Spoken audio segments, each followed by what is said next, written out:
Sometimes what we call love is actually an old wound repeating itself.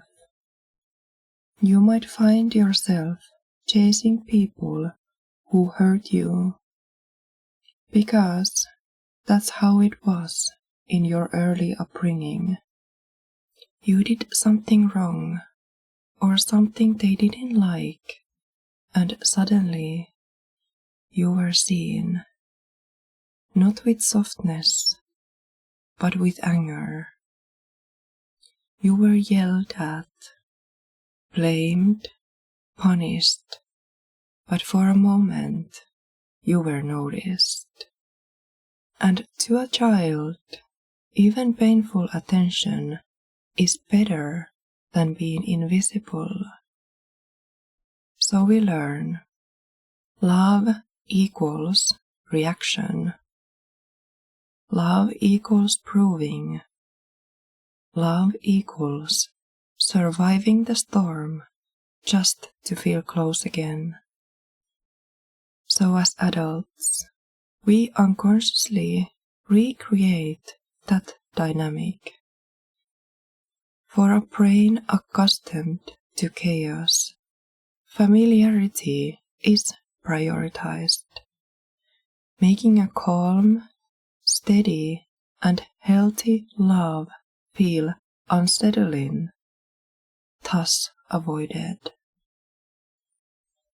The brain is wired to seek safety through pattern recognition, so it often clings to what it knows, even if it hurts. The amygdala, a part of the brain involved in emotional memory, is constantly scanning for what feels known and predictable. This is why, after previous experiences of love intertwined with pain, the brain may continue to gravitate toward similar dynamics later in life. Familiarity simply feels like safety to a brain that hasn't yet learned what peace feels like.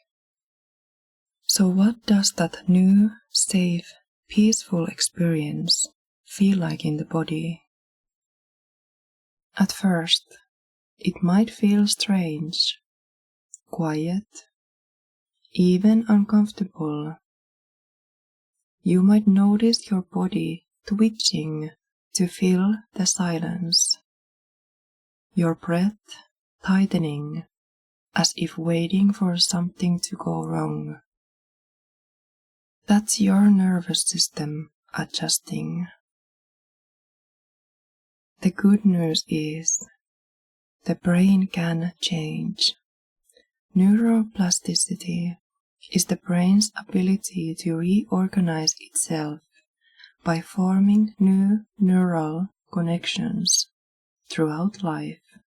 This means the patterns we learned in our early life are not fixed. With enough consistency, love, and safety, our brains can learn that peace is safe, that calm connection is love, and that tenderness doesn't have to come with a cost. If your brain only knows love through chaos, we have to teach it another way. We have to become our own first safe place. This is how we start to rewire the loop. Number 1. Lead with kindness. Begin by speaking to yourself with kindness, treating your inner world as the most important relationship you have. Number 2. Honor the no. Practice listening when something inside says, no more. Resting when you are tired. Noticing what you need, and instead of pushing it away, choose to meet it with care. Number 3.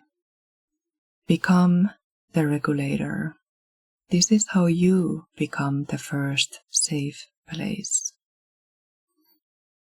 When you do this internal work, you begin to recognize what real love feels like, both inside and out.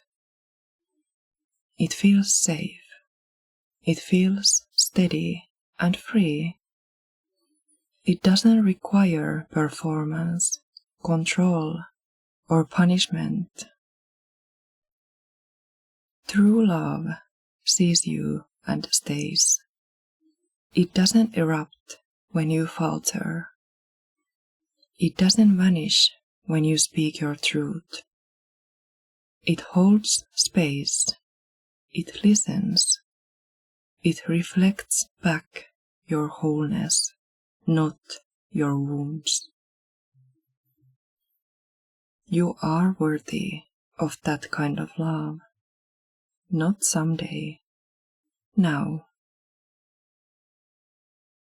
Before we close, I would like you to notice something for yourself firsthand.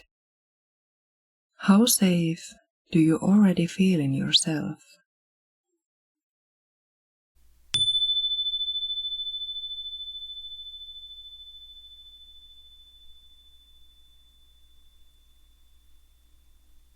By quietly sitting and observing your inner state for a couple of minutes, you can begin to sense what's really there.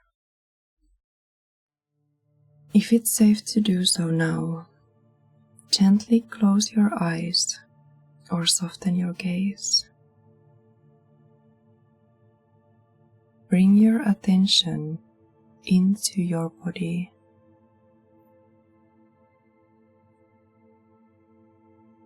Notice where you are holding tension. Is your breath shallow or deep? Is your chest soft or braced?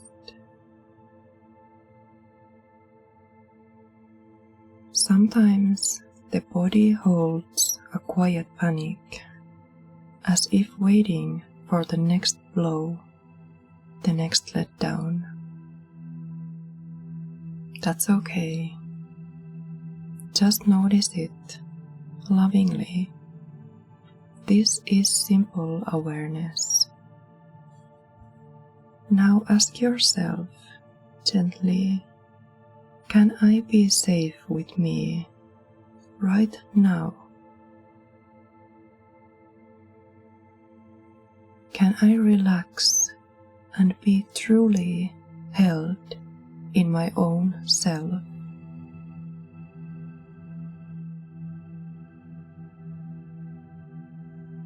Take a breath into wherever the tightness lives. And when you feel ready, gently return to the space around you. Wiggle your fingers or toes. Open your eyes slowly. You have just taken a sacred step toward feeling safe with yourself, and that changes everything. When we can feel that safety inside our own body, we begin to recognize it outside too. In others, in love, in presence. Not as something foreign, but familiar. Not as a thrill, but as a coming home. And when you treat yourself with loving care, daily, gently and patiently, you begin to recognize what real love actually feels like. So when it shows up in the world, you don't reject it. you welcome it, because it feels familiar. You were never too broken for love. You just needed a love that didn't demand your pain. So may you recognize the patterns that no longer serve you. And may you forgive what came before. Next week, we go deeper into the how of self-safety, exploring the radical act of self-presence and how it builds an unshakable identity. I would like to hear if this stirred something in you. Share your thoughts or story in the comments. Until next time,